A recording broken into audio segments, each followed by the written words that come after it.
Hello and welcome to the English podcast with Ayesh. Here, we practice English together, slowly, clearly, and step by step. Let's learn and grow your English.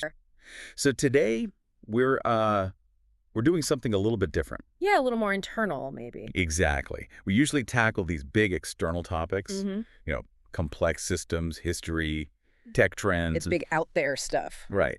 But today, we're tackling a feeling, a really specific, visceral feeling that I think pretty much everyone listening has experienced at some point. It's that moment where the brain just stops. Stops, exactly.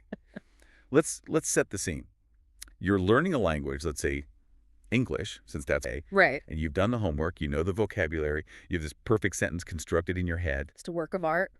The grammar is beautiful, you are ready, and then someone actually looks at you and asks a question. And the freeze happens. The throat goes dry, the mind goes completely blank. It's not that you don't know the answer. No. It's that you physically can't get it out. You're just trapped. And that's what we're diving into today. This is called Breaking the Silence. Finding your English voice. And what struck me right away is that it isn't really a language lesson. There are no verb tables here. No grammar charts. None of that. It's essentially a psychological guide. It treats speaking not as a linguistic problem, but as a performance anxiety problem. Which is such a huge distinction. It is. Because if you think it's a language problem, you just study more grammar. But if it's anxiety, studying more grammar might actually make it worse. It absolutely can. You're just giving yourself more rules to worry about breaking. So the mission for this is figure out how to dismantle that fear. The fear of judgment. Yeah. We're going to look at why we freeze up, debunk this myth that you need to be perfect, and then, and this is the best part, walk through the specific micro steps. And micro steps is the key phrase. Because when you're paralyzed, a big step feels impossible. You need something tiny. Just to break the seal. But before we get to the tactics, it's with this foundational truth. And it's one I think a lot of us struggle to accept. It says very bluntly, being shy does not mean you are bad at English. It sounds so obvious when you say it out loud, doesn't it? It does. But internally, we connect them all the time. We think, I'm not speaking, so I must be bad.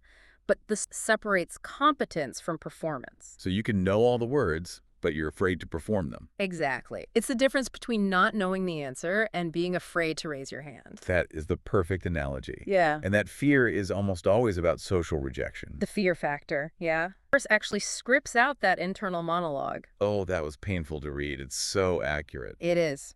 What if my grammar is wrong? What if I use the wrong word? And the big one. What if people laugh at me? Right. And psychologists have a name for this, don't they? The spotlight effect. That's the one. It's this bias where we massively overestimate how much other people are noticing us. We think we've got a spotlight on us at all times. So when I mess up a verb tense, I feel like the whole room just stops and turns. And stares. Wow, he messed up that verb tense. Unbelievable. Right. Gives this great reality check. And it's a little harsh about human nature, but honestly, it's very liberating. Which is? Most people are. Well, they're pretty self-absorbed.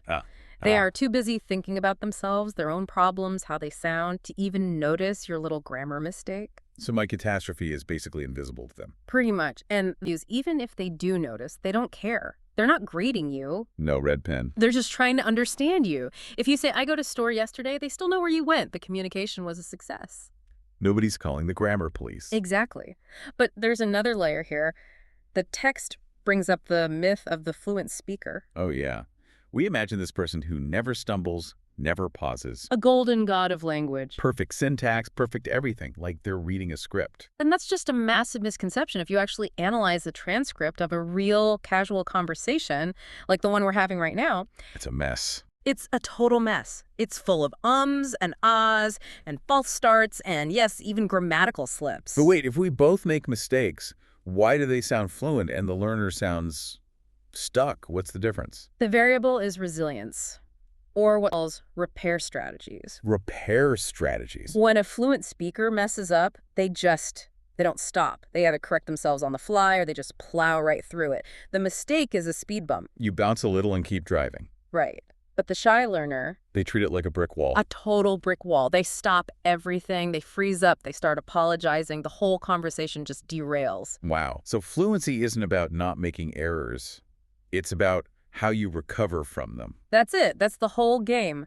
And you can't learn to recover if you never make the mistake in the first place. So staying silent to avoid mistakes is actually stopping you from learning. It's cutting off the data stream your brain needs. Silence is the enemy. Okay, so we've diagnosed the problem. Fear of imperfection, this spotlight effect. But knowing that doesn't stop your heart from racing. We need tactics. Right. You can't just decide to be confident. Confidence is a result, not a prerequisite. You have to build it. And this is where this pivots to these actionable strategies. The first one is all about lowering the barrier to entry. They call it the start small method. This goes back to those micro steps. So you don't need to deliver a TED Talk to be in a conversation. No, not at all. It says one sentence is enough. Actually, sometimes just a phrase is enough. It suggests building a toolkit of, I'd call them low-stakes scripts. The examples they give are almost deceptively simple.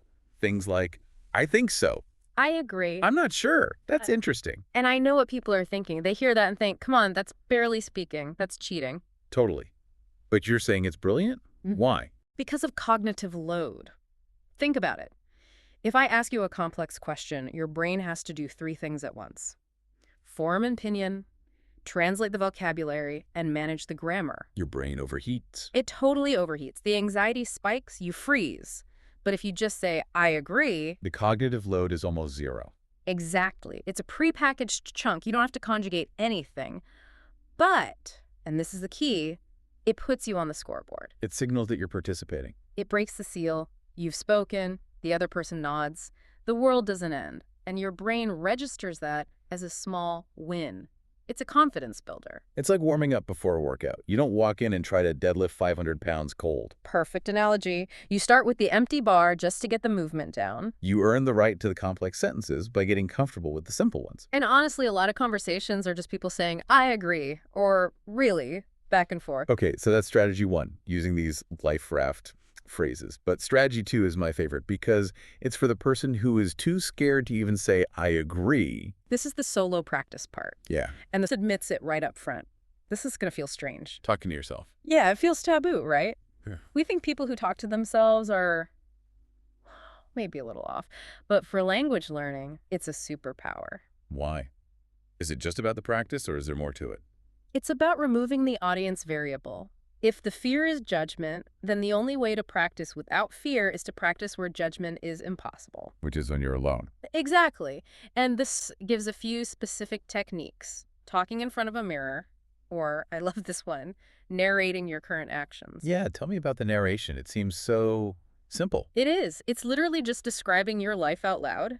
I am making tea. Yeah. I am looking for my keys. This lesson is interesting. So why does saying I am making tea out loud actually help? Because it connects the physical act of speaking, your jaw, your tongue, your throat, with the thought process, but with none of the pressure. It's bridging that brain-to-mouth gap. That's exactly it. A lot of us can think in English just fine, but that neural pathway to the mouth is rusty. Narration greases that wheel. And you're getting used to the sound of your own voice speaking English. Yes. Which, for a lot of people, feels like an out-of-body experience. It doesn't sound like you. That is so true. You hear it and think, who is that? It feels fake. And that's where the mirror helps.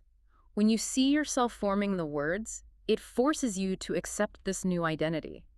You're not just a student, you are a person who speaks English. Okay, so we have life rafts for conversation and narration for solo practice. What's strategy 3? This is about consumption. We all know we should watch movies and listen to things, but there's a specific twist on how to do it. Right, it's not just passive listening. No. And it's not hyper-analyzing, where you pause every 10 seconds. It suggests a middle path, the repeat method. Also known as shadowing. So you're mimicking what you hear. Exactly. But here's the crucial caveat. This, don't try to understand every single word. That feels so counterintuitive. Isn't understanding the whole point? For this specific exercise, no. The goal of shadowing isn't vocabulary, it's rhythm. It's prosody. Prosody. That's the music of the language, right? The cadence. Exactly. The ups and downs. English has a specific stress-timed rhythm. If you just learn words from a book, you sound robotic. But if you shadow, you internalize that melody. So you're prioritizing the feel over the definition. For this exercise, yes. Because if you flood your brain with the correct rhythms, Eventually, that rhythm just comes out naturally when you speak. It seems like all of these strategies, these small sentences, narrating, shadowing, they're all pointing to one big idea. The overarching philosophy, yes. It's the battle between confidence and perfection. The section, a trap.